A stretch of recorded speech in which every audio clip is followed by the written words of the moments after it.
Vallari madam, तुम्ही जे काय मला सांगितलंय त्यावरती मी विश्वास ठेवेन, पण कोर्ट नाही म्हणजे कोर्ट हे कसं मान्य करेल? तुम्ही हे सगळं कोर्टात कसं सिद्ध करणार? आमच्या घरामध्ये आम्ही जागोजागी CCTV कॅमेराज बसवून घेतल्यात. भैरवची दुसरी बायको पल्लवी आणि नर्मदाचा भाऊ मोहन मामा हे साक्ष द्यायला तयार आहेत कोर्टात. आणि सगळ्यात महत्त्वाचं, भैरवने मरायच्या आधी स्वतःचा कबुली जबाब लिहून दिलाय, त्यावर त्याची सही सुद्धा आहे. ठीक आहे, तसं काही या केस संदर्भात आलं तर मी तुम्हाला कळवीनच. येऊ? चला चला मॅडम.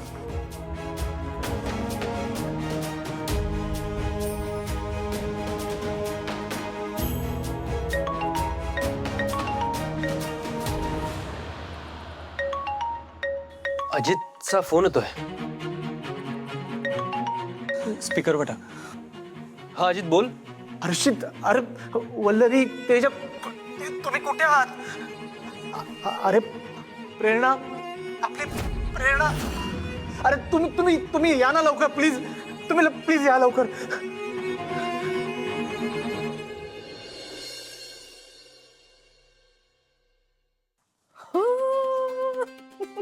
असं झालं? अरे बापरे, दोन्ही मावशांनी लक्षच दिलं नाही आपल्याकडे.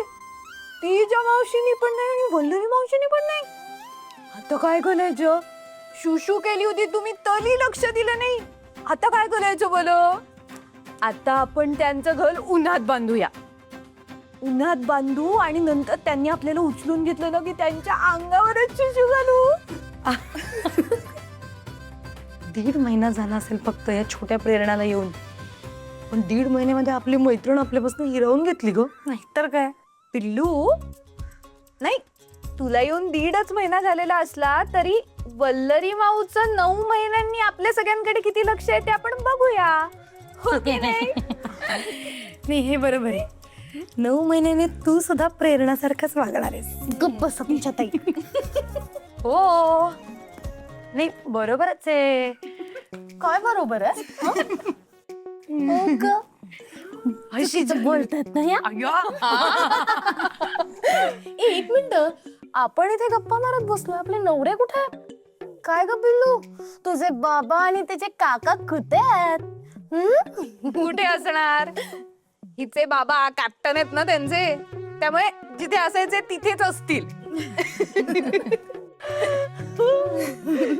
हे असली.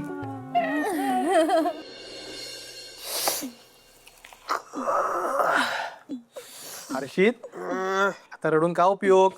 त्याच्यासारखी बायको असल्यावर डोळ्यात पाणी येणारच. अजित, माझ्या बायकोला काय बोलायचं नाही हा. मेरी पत्नी लाखों में एक है. ए, तुझी असेल लाखो में एक, आपली करोडो में एक आहे. अच्छा, मी काय बोलू? अब्जात हिशोब आहे आपला, अब्जात. लग्न झाल्यावर पुरुष खोटं बोलायला शिकतो एवढं नक्की.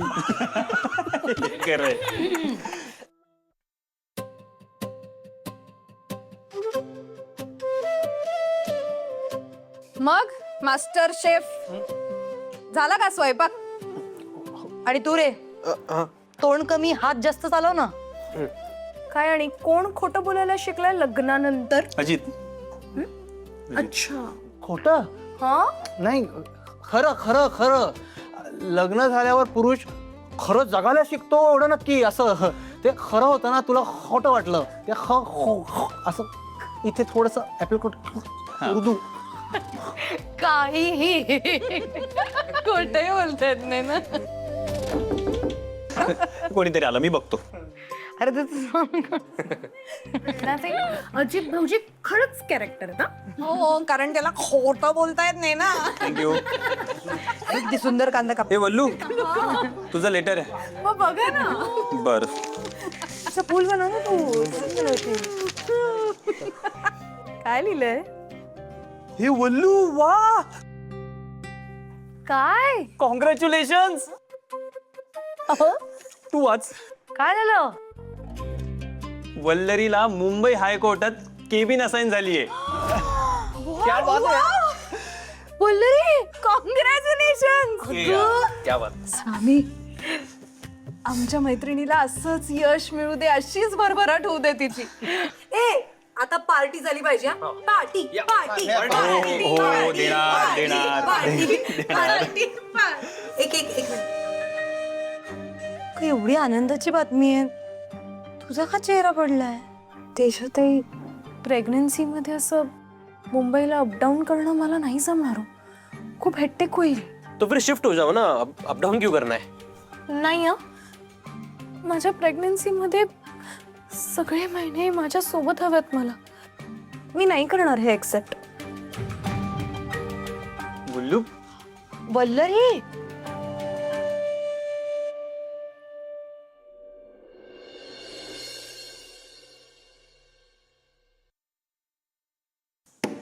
मनोज, भाऊजी,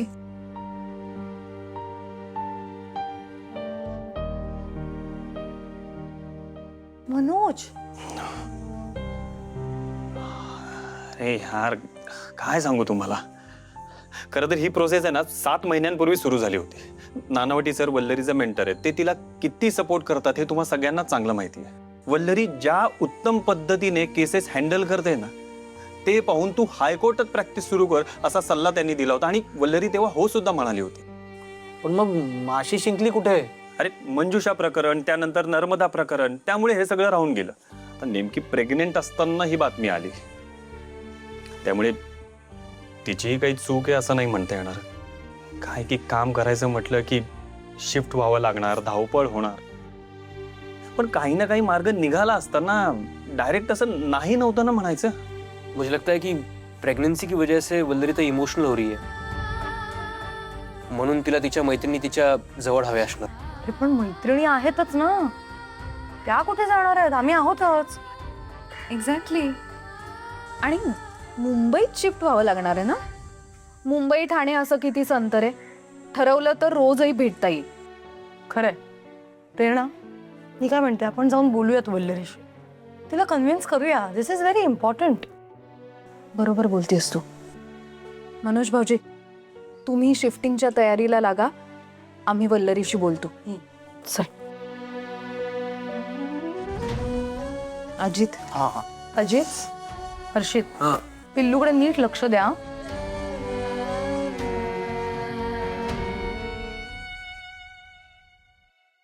हे शिफ्टिंगचं तुला मनावर घ्यावं लागणार आहे. मनोज, प्रेरणा आणि तेजा गेल्यात, त्यामुळे त्या रिकाम्या हाती परत येणार नाहीयेत. काही करून कन्व्हिन्स करणारच त्या. ते मनोज, कधी जावं लागणार आहे तुम्हाला? लेटर प्रमाणे पुढच्याच आठवड्यात जावं लागेल. अच्छा.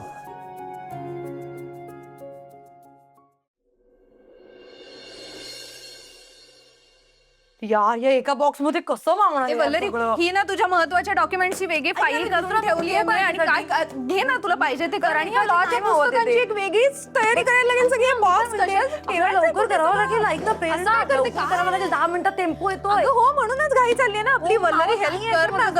असं काय करतेस तू? वल्लरी, ए वल्लरी, वल्लरी काय झालंय? वल्लरी,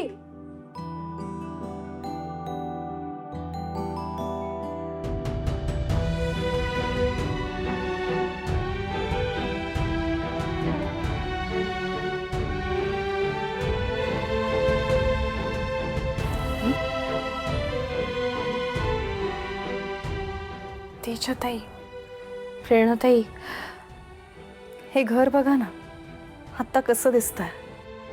अर्ध भरलेलं, अर्ध रिकामं. या घरामध्ये जेव्हा मी पहिल्यांदा पाऊल टाकलं होतं ना, तेव्हा माझ्या मनाची अवस्था अशीच काहीशी होती. अर्ध मन स्वप्नांनी, आकांक्षांनी भरलं होतं आणि अर्ध मन ही स्वप्न पूर्ण होतील की नाही या भीतीने. नवीन शहर, नवीन माणसं, मी हे सगळं निभावून नेईन ना, ही भीती होती मनामध्ये. खूप प्रश्न होते. माझ्या मनातला न्यूनगंड बाजूला ठेवून आता वकील व्हायचंय हे प्रेशर जास्त होतं. तुम्हाला आपली पहिली भेट आठवते?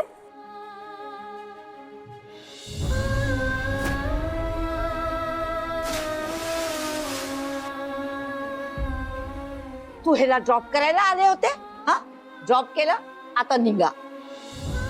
शिरा पडली गो. झालंय काय? ए फुकट हवा. प्रेरणाचे पैसे चोरलेस तू. नाही नाही हो, मी खरं सांगते, माझ्याकडे नाही आहेत प्रेरणाताई तुमचे पैसे. मला ए? खरंच नाही. का बस. ए तेजा શું કરેસ તું?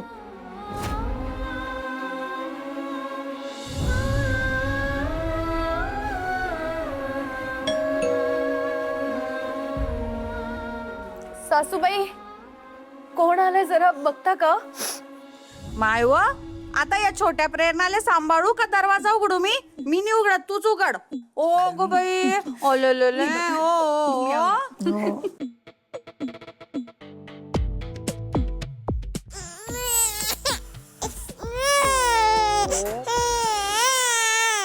श्वेताताई,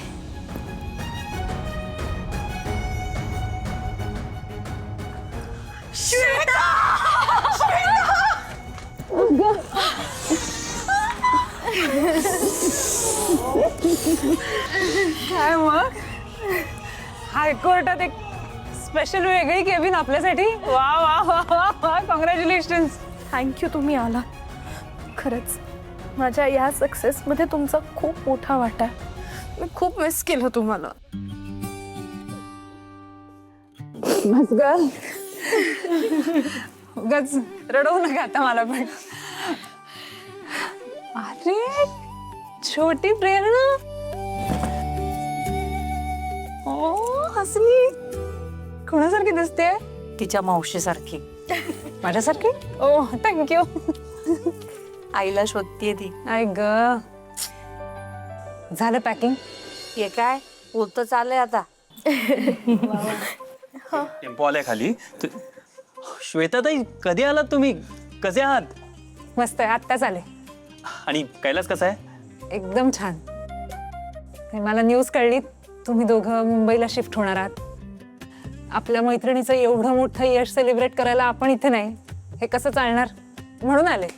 आणि पिल्लूला पण बघायचं होतं ना.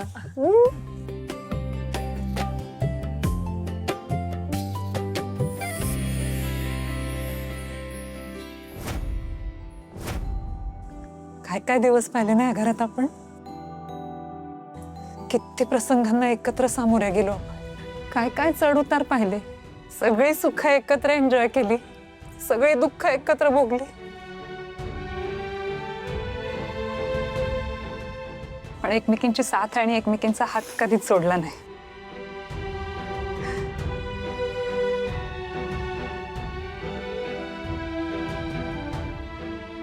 वल्लरी, आता तू गेल्यानंतर घर एकदम रिकामं होईल. काय विचार केलास? मला काय वाटतं माहितीये, तू ना हे घर सरळ रेंटवर देऊन टाक. म्हणजे एक फिक्स्ड इन्कम सुरू राहील ना मंथली. नाही ग, रेंटवर देऊन कसं चालेल? अगं मुंबईत स्वतःचं घर घेणं सोपी गोष्ट आहे का? हे घर विकलं तरच तिथे घर घेता येईल ना. बरोबर आहे. कैलासच्या ओळखीचे कोणी ना कोणीतरी आपल्याकडे असतील. मी कैलासला विचारू का? नाही, ऍक्च्युली आम्ही या घराबद्दल एक विचार केलाय. आम्ही हे घर रेंटवरही नाही देणार आहोत आणि विकणारही नाही आहोत. म्हणजे घर काय बंदच ठेवायचंय? अगं खूप मेंटेन कर ना. नाही हो, घर बंद नाही ठेवायचं. या घराने माझ्या मनामध्ये एक वेगळंच घर केलंय. आपल्यासारख्या असंख्य मुली आहेत ज्यांना या घराची गरज असणार आहे आणि त्यांना मी हे घर द्यायचं ठरवलंय राहण्यासाठी. वा, पण पैसे नाही घ्यायचे. हे बघ, तुझे जास्त इमोशनल होतीयस. थोडा पैशांचा पण विचार कर. रेंट न घेणं इज जरा टू मच. तेजाताई, मला तुमचं पटतंय. माणसाने व्यवहारी असावं, पण आपले विंदात सांगून गेलेत ना, देणाऱ्याने देत जावे, घेणाऱ्याने घेत जावे. घेणाऱ्याने घेता घेता देणाऱ्याचे हात घ्यावे. क्या बात आहे. I am so proud of you. आपण सगळ्या जणी आपल्या स्वप्नांचा पाठलाग करत या घरात आलो एकत्र. तेव्हा या घराचं रेंट देता देता आपल्याला किती तडजोड करावी लागली आहे. आपल्या घर मालकीण रोशन मावशी त्यांनी आपल्याला खूप सांभाळून घेतलं. आता आपणही तेच करायचं. त्यामुळे अशा गरजू मुलींना आपण मदत करायची आपल्या परीने होईल तेवढी. सो त्यांचा राहण्याचा हा प्रश्न आपण आपल्या परीने होईल तसा सोडवायचा. हां, पण घर अशाच मुलींना द्यायचं ज्यांचा स्वतःवर विश्वास असेल. या घराला आमच्यासारखं आणि आमच्या इतकंच प्रेम करणाऱ्या सख्या मिळू दे. आता या घरातल्या छोट्याशा मंचावरचा आपला प्रवास इथेच संपला. आता आपली एक्झिट आणि नव्या खेळाडूंची एंट्री होणार. आता पुन्हा नव्याने मैत्रीचा पिंगा घुमणार आणि त्यासाठी आपलं हे घर नव्याने सज्ज झालंय.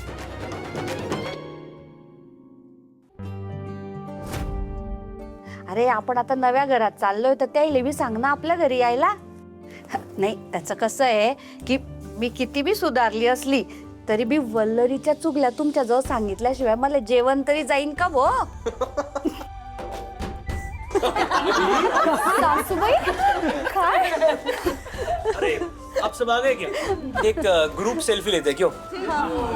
ते घेऊया, पण खरं सांगू का, मला आज मिठूची खूप आठवण येते. असायला हवी होती. नाही, पण ती म्हणाली की तुझ्या मुंबईच्या घरी ती येणार आहे. हो हो.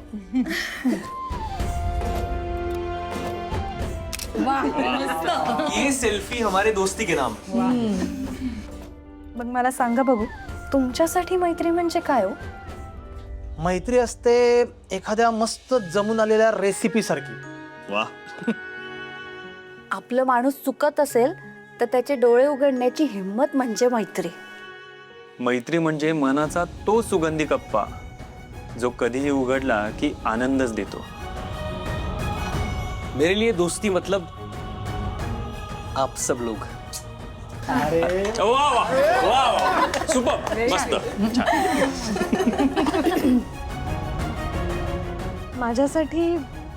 माझ्यासाठी मैत्री म्हणजे कुठल्याही पाशात कुठल्याही बंधनात न अडकवता कायम शांतता आणि प्रेम देणारं नातं.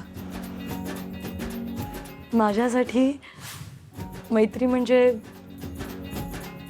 Excel sheet. सगळ्या गोष्टी अशा ठासून भरलेल्या असतात. एक क्लिक केलं की हवी ती गोष्ट मिळते. म्हणजे प्रेम हवं असेल, एक क्लिक करायचं प्रेम मिळतं, सल्ला मिळतो, शांतता मिळते आणि मज्जा पण मिळते. Hashtag friendship is everything. माझ्यासाठी मैत्री म्हणजे विश्वास. सो कधीच कुठल्याच परिस्थितीत ढासळत नाही. आपल्याला पुन्हा पुन्हा उभं राहायला मदत करतो. रेशीम नाते हे काठा पदराचे, हात साया मैत्रीचा धागा. हा सराला जरा वेळीत गजरात शाया तर बागा. चूल ही रांधती, ध्येय ही गाठती, जाळती अंधार वाटा. सुखात दुःखात कायम सोबती, जगाला सांगती आता. होणार तुफानी दंगा, पिंगा ग पोरी पिंगा ग, पिंगा ग पोरी पिंगा ग, पिंगा ग पोरी पिंगा.